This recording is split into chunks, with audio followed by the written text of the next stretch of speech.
Ryan Carter had led Northbridge Solutions in sales for 3 straight years, closing deals no one else could save. He was a black single father who worked twice as hard as anyone in that building. But at the company-wide meeting, Chairman Howard Hayes handed his job to his own daughter, Olivia, who had been there only 3 months. As the room applauded, Olivia looked straight at Ryan and said, "I promise to honor the legacy some of you worked so hard for." Ryan stood frozen, finally understanding his talent never stood on equal ground with their privilege. 3 years later, who would pay the price? If stories like this keep you watching until the very end, hit subscribe and turn on notifications so you never miss what happens next. The kitchen light was always the first one on in the house long before the sun touched the Denver rooftops. Ryan Carter moved through the small space with the quiet efficiency of a man who had done the same routine so many times. It no longer required thought-pouring coffee into a chipped mug while flipping through a folder of client notes spread across the counter. Maya came down the stairs 2 steps at a time, backpack thumping against the railing, and slid into her chair without being asked twice. These mornings were the part of the day Ryan protected fiercely, the only hours that belonged entirely to the two of them before the rest of the world made its usual demands. He had been raising her alone for 3 years now, ever since his wife passed away after a long illness that drained both their savings, and for a while his belief that things could be fair. Grief had a way of either breaking a man or sharpening him, and Ryan had chosen the second path, mostly because Maya needed a father who still stood upright. He worked longer hours than anyone else at Northbridge Solutions, not because he loved the company more than his colleagues did, but because he had learned early that for someone like him, competence alone was never quite enough to be believed. He had started at Northbridge a decade earlier as an entry-level account representative, taking on the accounts nobody else wanted, the angry callers and the impossible renewals, slowly turning enough of them into loyal relationships that management began routing the hardest cases to his desk by default. Over the years, he had built something that could not be taught in a training manual, a full framework for identifying which clients were quietly drifting toward a competitor months before they ever said a word about leaving, and a specific sequence of conversations that pulled them back before it was too late. Internally, people had started calling it the Carter Method, though it had never been written down anywhere except in Ryan's own notebooks. In strategy meetings, his ideas would land in the room and sink without a ripple, only to resurface 10 minutes later from the mouth of Daniel Brooks, a senior manager whose suggestions were always met with nods and approval. Ryan had watched this happen enough times that he no longer felt surprised, only tired, in a way that had nothing to do with hours worked. Colleagues meant well, or told themselves they did, when they said it was impressive how far he had come, as though his presence at that table were an exception to be marveled at, rather than the result of 10 years of outperforming nearly everyone in the building. When Howard Hayes brought his daughter into the company, Ryan expected the usual pattern of a chairman's relative coasting quietly through a few departments before disappearing into some invented title. Olivia Hayes was not that kind of hire. She had a diploma from a university whose name alone opened doors, but she also had a sharp, patient way of listening in meetings that Ryan recognized immediately because it was the same way he listened to clients before he ever tried to sell them anything. Within her first month, she began asking Ryan specific questions about his renewal process, framing them as a new hire's eagerness to learn from the department's best performer. Ryan answered honestly, walking her through the early warning signals he tracked and the exact order of conversations that had saved the Meridian account the year before. He had no reason not to. Teaching juniors was something he had always done freely long before Olivia arrived. What he did not notice, because there was no reason yet to look for it, was that she was taking far more detailed notes than any of the other new hires ever had, and that she never once repeated the framework back to him the way a student normally would to confirm she understood it correctly. She was equally careful outside those conversations. Olivia spent her lunches with department heads who had nothing to do with sales learning, which board members responded to numbers and which responded to narrative, and she made a habit of remembering small details about people's lives that most executives never bothered to notice the name of someone's sick parent, the college a colleague's son had just been accepted into. By the time her third month ended, she had built quiet goodwill in corners of the company Ryan had never needed to think about, because his own goodwill had always come from clients rather than from internal politics. The sales director position opened quietly at the start of the quarter, announced through a company-wide email that named no successor but implied one clearly enough. Around the office, the assumption moved from desk to desk. Like a current running under the floor, Ryan Carter would finally get the title that matched the work he had already been doing for years. Clients called him directly when problems arose. Junior reps studied his call scripts. Even Daniel Brooks had once admitted in passing that nobody else understood the client base the way Ryan did. The announcement came several weeks later during the quarterly all-staff meeting Northbridge held to review numbers and morale. Daniel Brooks stood at the front of the room with a slide already prepared, and Ryan felt something in his chest tighten the moment Olivia's photograph appeared beside the words, "Sales Director." The applause that followed sounded distant to him, as though he were hearing it through water, while the people who had congratulated him just weeks earlier for closing the Meridian account now turned their attention entirely toward the front of the room. Olivia did not simply accept the title. She walked to the microphone Daniel offered her, thanked her father with practiced warmth, and then turned deliberately toward the section of the room where the sales team sat. "I know a lot of you worked incredibly hard for this," she said, her eyes finding Ryan's for exactly long enough to make sure he understood the words were meant for him. "I don't take that lightly. I promise to honor that legacy by bringing this department the fresh perspective it needs to grow beyond where it's been." The room applauded again, warmer this time, as though she had just done something generous rather than taken something that was never hers to give away. Ryan stood in the middle of that applause and understood with a clarity that felt almost physical that she had not simply been handed his position.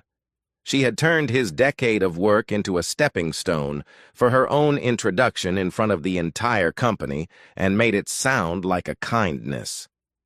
Nobody in that room seemed to notice what had actually just happened. He kept his face still because that was the only thing left he could control. When the meeting ended, Ryan walked back to his desk and began gathering a few personal items into a small box, not because he had decided anything yet, but because his hands needed something to do while his mind caught up with what had just happened. Olivia found him there a few minutes later, coffee in hand, her voice carrying the practiced warmth of someone used to smoothing over discomfort without acknowledging its source.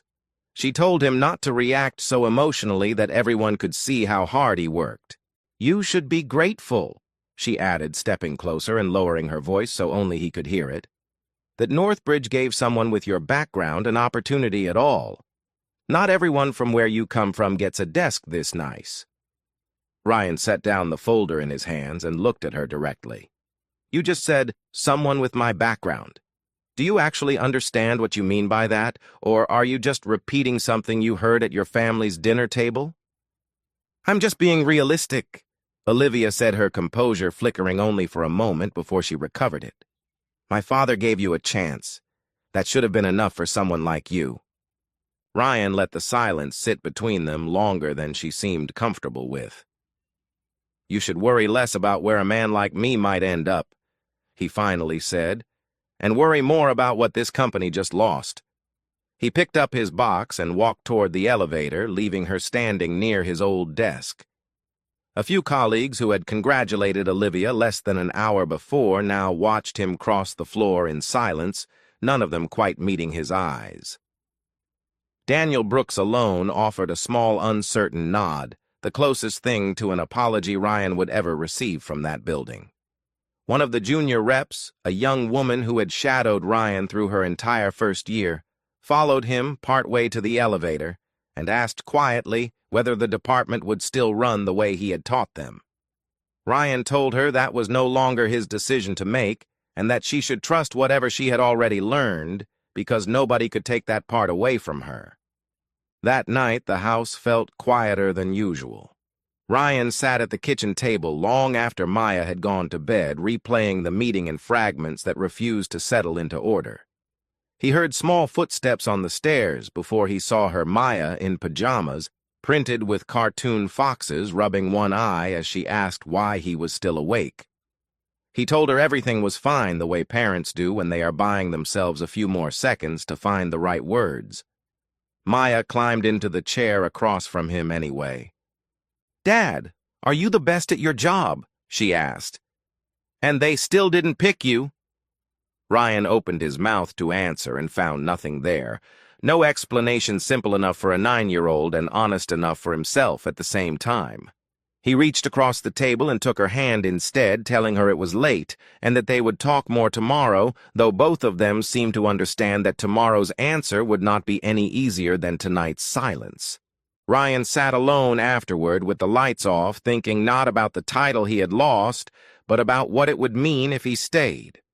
If he returned to that building on Monday and kept working under a woman who had just used his own career as a prop for her introduction speech, he would not just be tolerating an insult to himself.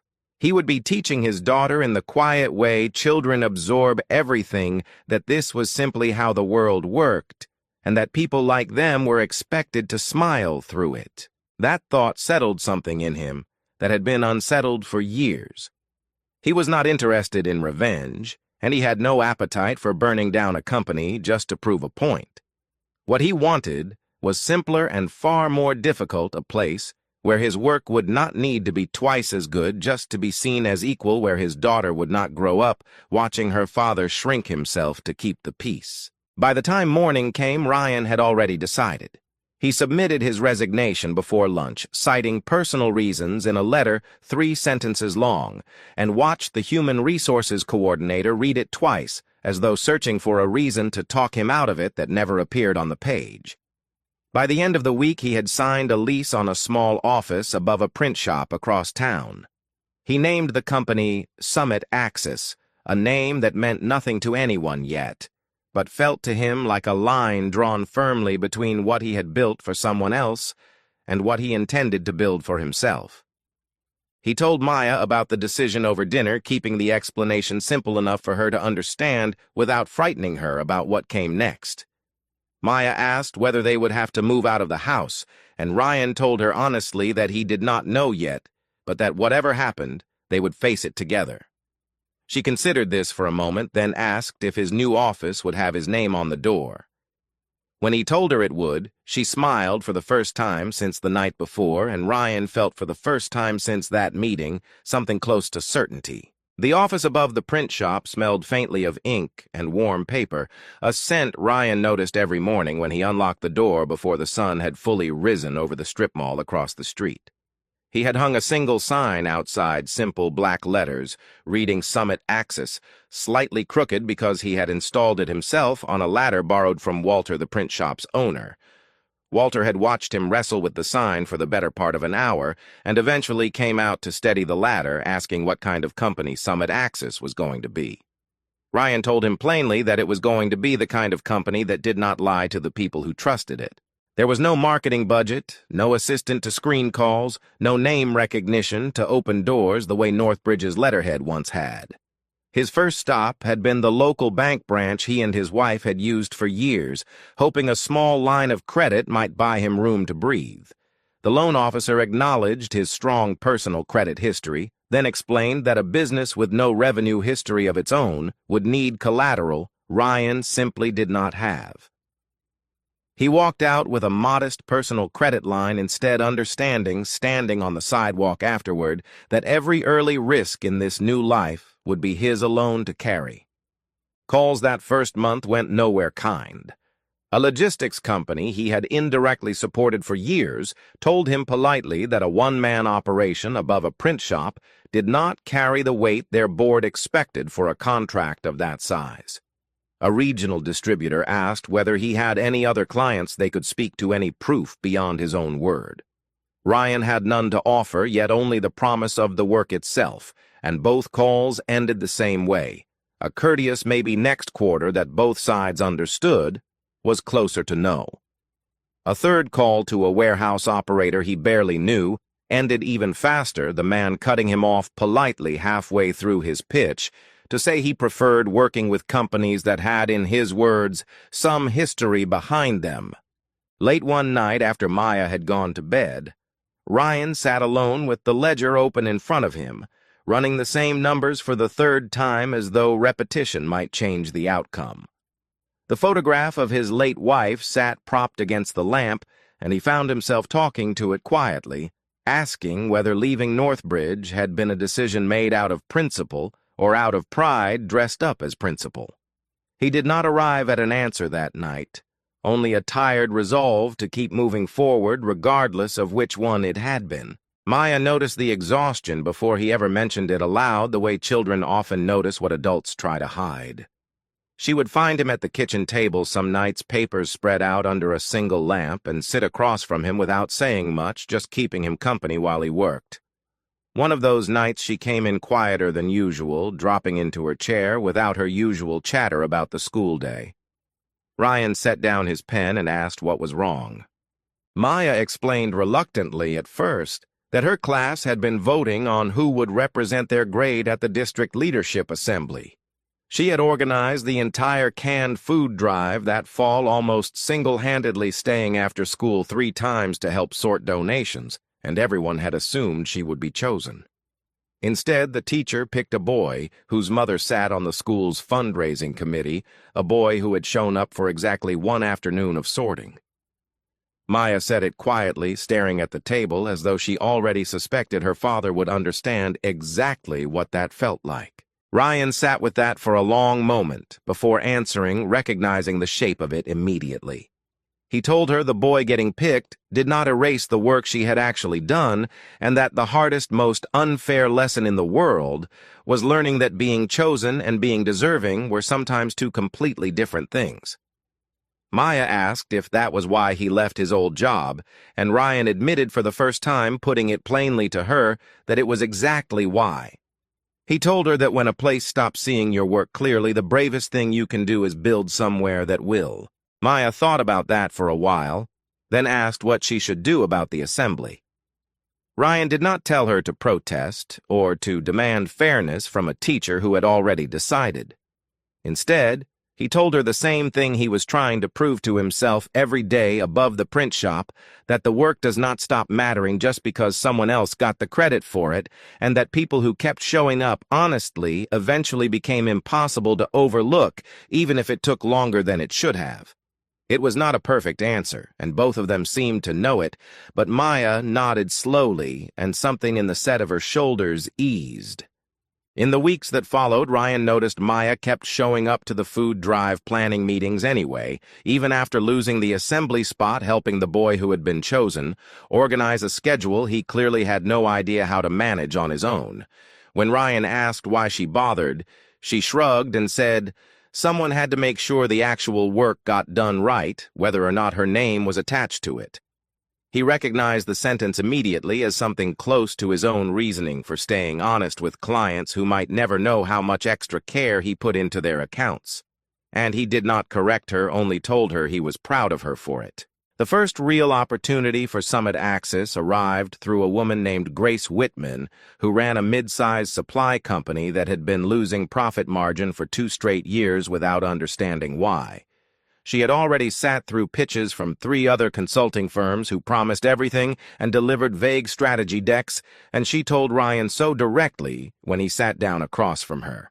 He told her plainly that he would not be making any promises that day. "Why should I trust you over anyone else who's walked through that door?" she asked, arms crossed.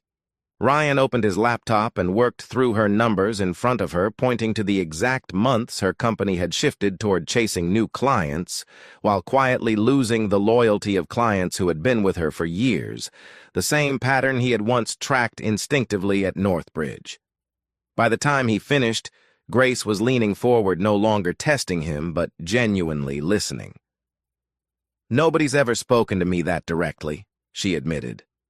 "Aren't you afraid of losing the contract by being this blunt?" I'm more afraid of losing myself, Ryan said, than losing a client.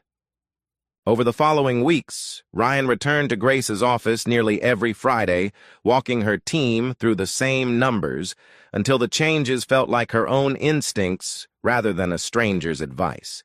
He never oversold the timeline, telling her plainly which fixes would show results in a month and which would take a full quarter to matter. And Grace came to trust that distinction more than any glossy projection a larger firm might have offered her.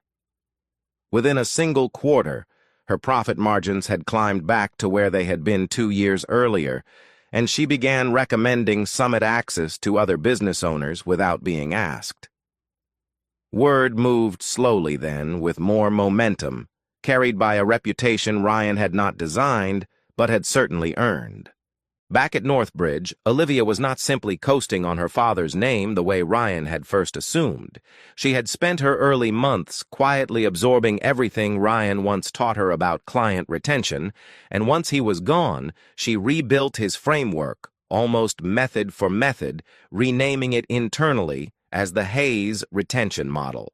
She presented it to the board as her own strategic innovation, complete with slides and a rollout plan, and Howard, eager for any proof that his decision had been the right one, championed it enthusiastically to the rest of the company. Ryan learned about it secondhand through a former colleague who mentioned almost in passing that Northbridge had started marketing something called the Hayes Model to prospective clients, describing it in terms that sounded unmistakably familiar.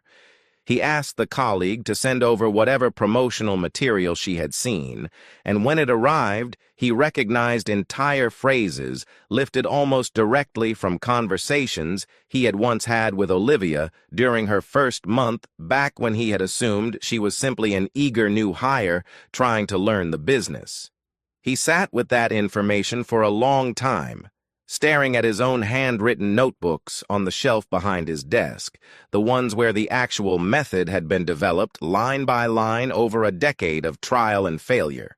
It was one thing to lose a title. It was another thing entirely to watch the one piece of himself he had built with his own hands get repackaged with someone else's name on it and sold back to the world as though he had never existed. Marcus Whitfield joined Summit Axis not long after a young analyst who had left a larger firm because he wanted to work somewhere his suggestions might actually be heard. During the interview, he admitted he had spent 2 years watching more senior colleagues take credit for his analysis and asked Ryan directly whether that would happen here too. Ryan told him it would not, and that if it ever did, Marcus had his permission to walk out the same way Ryan once had. Together, they refined the retention system further, building it into something more precise than anything Northbridge had managed to copy, if only because Ryan understood the reasoning behind every step in a way no amount of note-taking could replicate. It did not take long for Northbridge to notice Summit Axis pulling business in its direction. Olivia, feeling the ground shift beneath a position she had worked hard to make look effortless, responded the way a genuinely strategic operator does, not with panic, but with pressure applied precisely where it would hurt most. Northbridge began offering steep discounts to clients. Summit Axis was courting using the weight of their name to suggest that Ryan's company was too small, too new to be trusted with anything long-term. She timed the discounts carefully, waiting until Summit Axis had already invested weeks of unpaid groundwork into a prospective client before Northbridge swooped in with a lower number, ensuring Ryan's company absorbed the cost of the work either way. Alongside the discounts, Olivia quietly fed a narrative to a few industry contacts framing Ryan's early success as nothing more than leftover goodwill from his years at Northbridge rather than any independent skill. She never said it publicly herself, never left fingerprints anywhere a lawyer could trace, but the story moved through conversations at conferences and client dinners with a consistency that suggested careful planting rather than accident.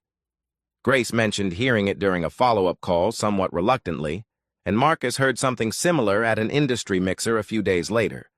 Ryan recognized it immediately for what it was, an attempt to take from him the one thing he had built entirely on his own, layered on top of a framework already stolen and renamed. The pressure found its sharpest edge in Peter Nolan, Summit Access's largest client, a manufacturing executive who had signed on early and stayed loyal through the roughest months. Peter called on a Tuesday afternoon, his voice carrying an apology before he explained the reason for it. Northbridge had come in with pricing so aggressive, his own board could not justify staying with Summit Access. And worse, their pitch had leaned heavily on the Hayes retention model, presenting it as a more advanced version of exactly what Ryan already offered. "I understand the position you're in," Ryan told him. "But do you remember what usually happens once Northbridge wins a contract by undercutting instead of earning it?" "I hope you're wrong about that," Peter said quietly. He mentioned that his board had pushed hard for the switch, citing the savings as too significant to ignore, and that the newer, more polished version of the model Northbridge presented had made the decision feel safer than it actually was. The loss of Peter's contract set off a chain reaction Ryan had feared, but not fully prepared for. Summit Access's bank, evaluating the company's risk based on its largest client relationship, moved to withdraw the modest line of credit, keeping the business afloat during slower months. Ryan received the letter on a Thursday, read it twice at his desk, and sat in silence longer than he wanted to admit. That night, Maya overheard part of a phone call he made to Marcus, trying to work through options that all seemed to lead toward the same uncertain place. She waited until he hung up before asking whether the people at the other company were winning simply because they had more money and could take whatever they wanted, even things that were never theirs to take. Ryan sat down across from her, searching for an answer that would not frighten her, and found himself once again without one that felt complete. He thought about the assembly at her school, the boy who got chosen for work he never did, and understood that his daughter was watching the exact same pattern play out in his own life at a scale far larger than a classroom vote. He told her only that some people believed if they took something long enough and called it their own often enough, it would eventually become true. Then he told her that he did not believe that, and that he needed her to believe it too. Grace called one afternoon, her voice softer than usual, and asked Ryan directly whether this was the end. "You don't have to protect me from the answer," she said. "I've been in business long enough to know what a letter from a bank usually means." He told her he did not know yet which was the most honest answer he had given anyone in weeks. Grace let that sit for a moment, then told him quietly that whatever happened, she had not regretted a single decision to trust him. That night alone in the office above the print shop, Ryan understood that this was no longer simply a fight against Northbridge or against Olivia's ambition. This was a fight against something larger and older, a system that gave the benefit of the doubt to people with the right name, the right connections, the right willingness to call other people's work their own, while men like him were required to prove themselves past the point of exhaustion, just to be granted the same trust automatically extended to others. He thought about lowering his prices to compete about calling Peter and begging him to reconsider about even reaching out to a lawyer to see whether anything could be done about the Hayes model. Each option surfaced and dissolved almost as quickly because most of them required him to fight on someone else's terms. Instead, Ryan chose the only path that felt honest to him.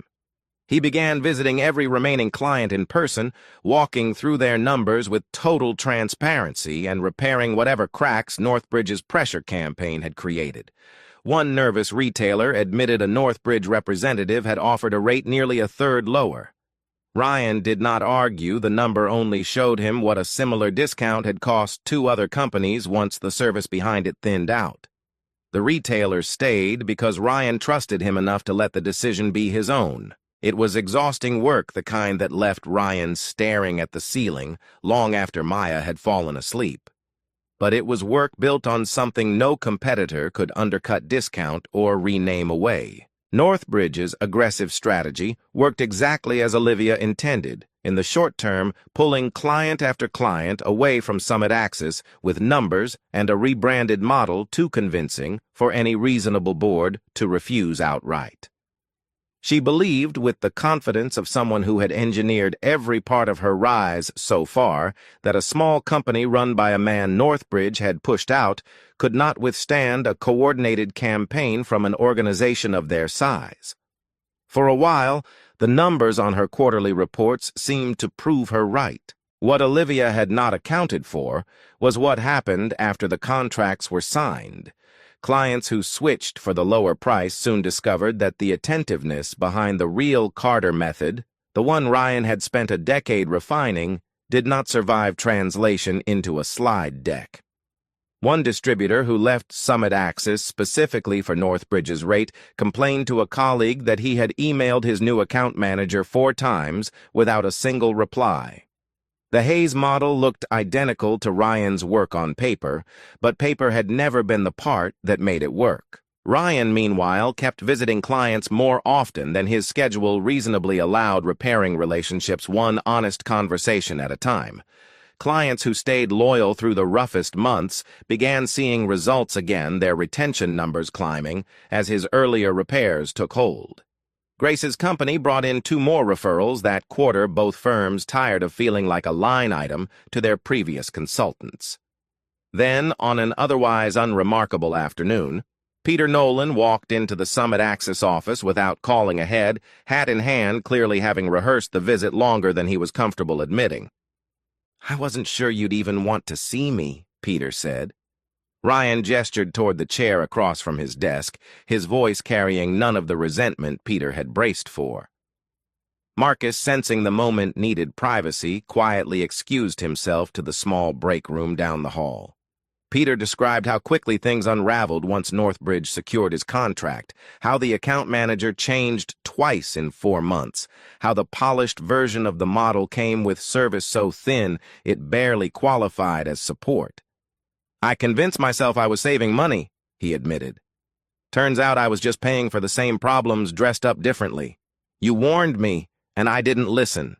"I didn't come here for an apology," Ryan told him. "I know," Peter said, "but I owe you one anyway, and something more than words." He said he wanted to return to Summit Axis at Ryan's actual rate without negotiation, and that he had already told his board the decision was final, regardless of whatever Northbridge offered to win him back. Ryan extended his hand, and Peter shook it. News of his return moved through the industry fast, partly because Peter made no effort to keep it quiet, and within a few months, Summit Axis had recovered the ground it lost and grown beyond anything Ryan had projected. The unraveling on Northbridge's side accelerated at the same time, driven by something Olivia had not planned for a technology trade journal, preparing a feature on retention frameworks across the industry, comparing several companies' published methodologies side by side. A junior reporter cross-referencing old Northbridge internal materials leaked during an unrelated data audit noticed that early drafts of the Hayes model bore an almost identical structure to a framework Ryan Carter had quietly built and used for years before Olivia ever joined the company. The story was scheduled to run at the upcoming Denver Business Alliance conference, where both Northbridge and Summit Axis had coincidentally been invited to speak on separate industry panels. Howard learned about the article 3 days before the conference and called an emergency board session. The board, already unsettled by Northbridge's shrinking client base and the growing cost of Olivia's discount strategy, pressed Howard hard on what exposure the company faced if the story ran unchallenged. The meeting stretched nearly 3 hours, well past its scheduled end, with several board members asking pointed questions about how long leadership had known the retention model bore such close resemblance to a competitor's methodology. Howard, caught between defending his daughter and defending the company, gave answers that satisfied almost no one in the room. One board member, a longtime investor named Diane Reeves, asked bluntly whether anyone had considered simply making the problem disappear by acquiring the company whose founder they had allegedly copied from. It was framed as due diligence, but everyone in the room understood it as damage control. Olivia, cornered but never rattled, proposed the acquisition herself before her father could hesitate. If Northbridge bought Summit Axis outright, she argued the origin of the model would become an internal matter rather than a public scandal, and Ryan Carter would simply become an asset the company had reabsorbed rather than a wronged founder with a story to tell. She laid out the financial logic with the same calm precision she had once used to walk Ryan through her supposedly innocent questions about his renewal process, and for a moment the room seemed almost relieved to have a plan, any plan that did not require anyone to admit fault out loud. It was even Howard had to admit privately a genuinely clever solution, the kind of move that revealed exactly how dangerous his daughter had become once she stopped needing him to hand her anything. The approach came 2 days before the conference, when Howard called Ryan directly and asked for a meeting on neutral ground, suggesting the conference itself, where both companies would already be present. Ryan agreed mostly because Maya, now 12, had asked to come along that year, curious after months of hearing fragments of the fight from the other side of doors he had tried and largely failed to keep closed to her. The Denver Business Alliance conference filled a hotel ballroom with several hundred people from across the region's business community, cameras from 2 local business outlets set up near the stage, and a printed agenda that listed both Northbridge Solutions and Summit Axis among the afternoon's featured panels. Ryan had been invited months earlier to speak about honest client retention practices, an invitation that had felt at the time like a small but meaningful marker of how far Summit Axis had come from the office above the print shop. He had prepared notes for weeks, never once imagining he would need them for anything other than his own scheduled panel. Ryan sat near the back before his own session, Maya beside him scrolling through the agenda, when Howard and Olivia approached, flanked by 2 members of the Northbridge board. Howard suggested they step to a side room reserved for private meetings, but Ryan, watching Olivia's practiced composure and remembering exactly how skillfully she had once turned a public microphone into a weapon against him, shook his head.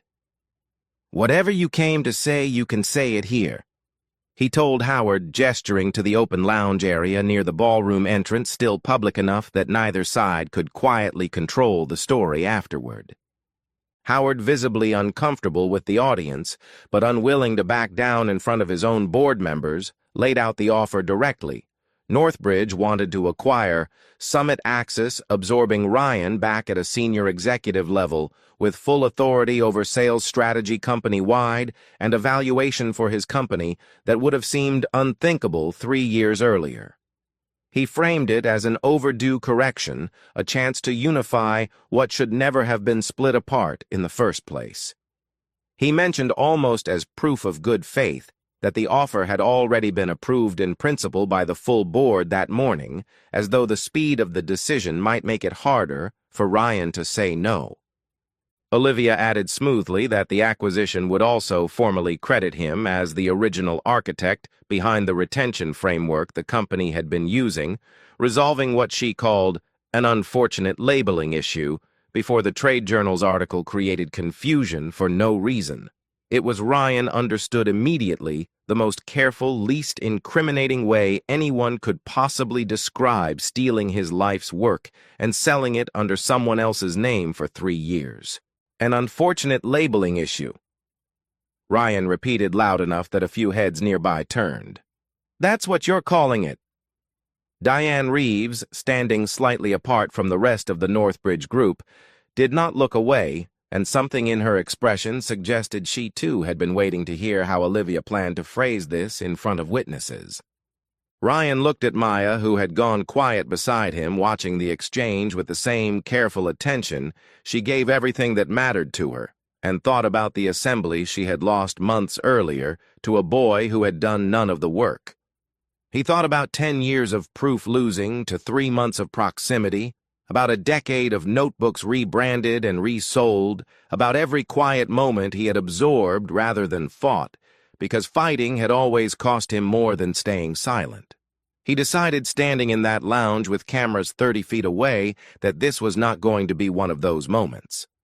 3 years ago, your daughter stood at a podium and thanked me for my legacy while she took my job," Ryan said, keeping his voice level, but no longer quiet. "Then Northbridge took the actual work behind that legacy put a new name on it, and sold it to my own clients as something better than what I built. Now you're offering to buy the company I built from nothing, so the story disappears before a journalist gets to print it." A small cluster of conference attendees near the lounge entrance had slowed their pace, sensing something beyond ordinary small talk, and one of the local reporters covering the event glanced up from her phone toward the group. Howard noticed the attention and lowered his voice, asking if they could at least continue this somewhere more private. Ryan shook his head again. Howard started to answer, but Ryan continued before he could. "I'm not interested in being absorbed back into a company that only respects work once it can put its own name on it. Summit Axis isn't for sale. And whatever that journal decides to run, I won't be asking you to correct it, because for the first time in 3 years, the truth is finally about to say it for me." The lounge had gone quiet enough that the ballroom's distant applause from another panel felt oddly loud in contrast. Olivia's composure held, but only just a flicker crossing her face that looked less like embarrassment and more like the recognition of a losing position she had genuinely not planned for. Diane Reeves said nothing, but the small, deliberate note she made on the folder in her hand did not go unnoticed by anyone standing close enough to see it. Howard, his voice quieter now, admitted there was nothing left to say that would change Ryan's answer, and asked almost as an afterthought whether Ryan at least believed he was sorry. "I believe you're sorry it became public," Ryan said. "I'm less sure you're sorry it happened." He did not wait for a response. He took Maya's hand and walked back toward his own panel, leaving Howard, Olivia, and 2 uneasy board members standing in a lounge that suddenly felt much larger than it had a few minutes earlier. Maya did not say anything until they were seated again near the front row, waiting for his panel to begin. She asked quietly whether he had been scared standing there in front of all those people. Ryan told her the truth, that he had been terrified, but that being scared and being wrong were 2 very different things, and he had only ever needed to be sure about one of them. The article ran 3 days later, detailed and carefully sourced, and the fallout inside Northbridge moved faster than even Diane Reeves had predicted. The board, no longer willing to absorb the reputational risk of a chairman's daughter accused of appropriating a competitor's work, removed Olivia from her position within the month, a much quieter ending than the podium moment that had once launched her.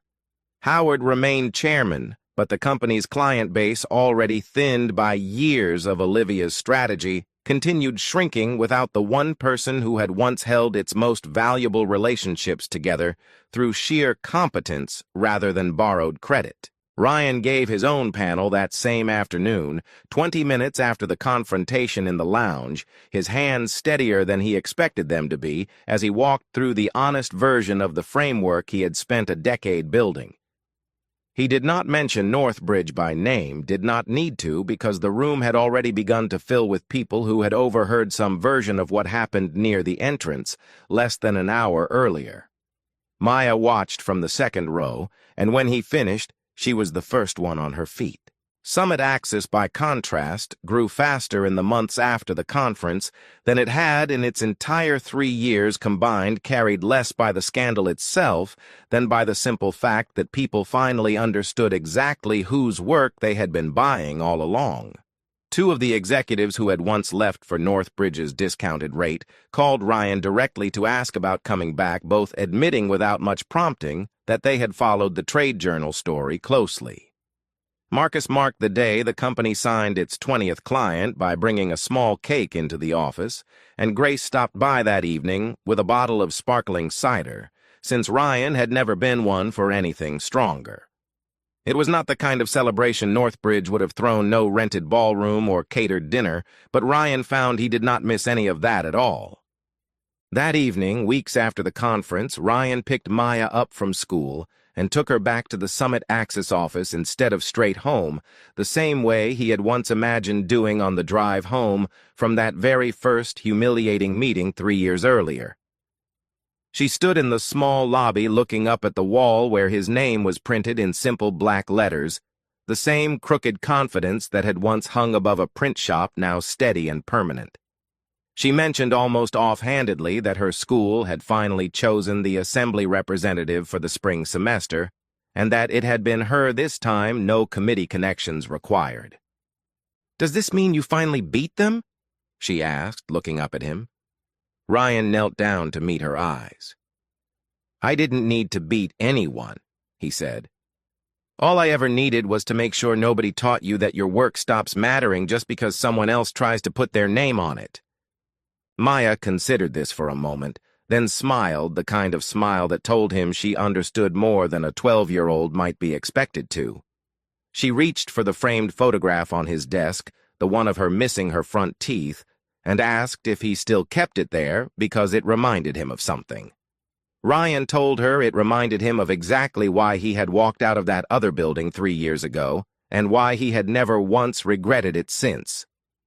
He added almost as an afterthought that it also reminded him of the assembly she had lost and won back on her own terms, proof that the same lesson had held true for both of them the whole time. He switched off the office lights as they left the Summit Axis sign, still glowing faintly in the hallway behind them, steady in a way that felt finally like it was built to last. Ryan's story is a reminder that dignity was never something to be handed down by someone else's approval or something that could be quietly renamed and sold back to you. It was something he carried with him the entire time, waiting for the moment he trusted it enough to say the truth out loud in front of everyone. Wherever you are watching this from tonight, we hope it reminds you of the same thing about your own work and your own worth. If Ryan's story reminded you that real worth doesn't need anyone's permission to exist, you're not alone in feeling that. If it moved you, hit subscribe so you don't miss the next story like this one, and drop a comment telling us where you're watching from. We read every single one.